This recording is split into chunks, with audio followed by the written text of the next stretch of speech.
Crews have been working hard to build contingency or backup fire lines in case fire activity picks up and crosses the primary control lines. In this steep, densely forested terrain, contingency lines are very important. So fire managers created a contingency group with dozens of dedicated resources.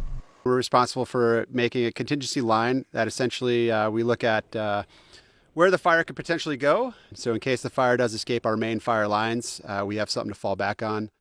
To build contingency lines wide enough to stop a fire, firefighters are removing trees along the roads they're using as fire lines. This is a control strategy referred to as shaded fuel breaks.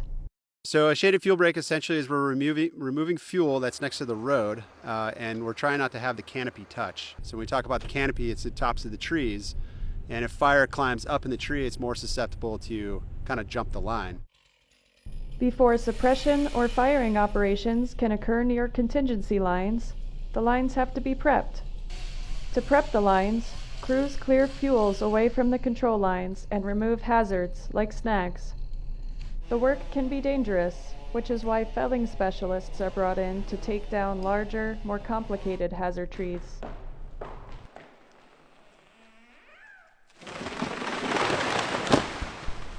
Jack Moorcroft and Sean Stevens have been fallers since their teens.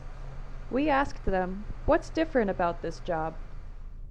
There's a ton more snags than I've ever seen before at another piece of timber. A snag is what we just cut down here. Dead tree that's dying and going to fall down someday and could fall on people. That's why we're here, to cut them down so they don't fall on firefighters.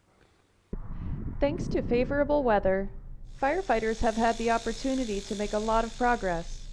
Now, they're ready and able to safely engage the fire along these contingency lines if the need arises.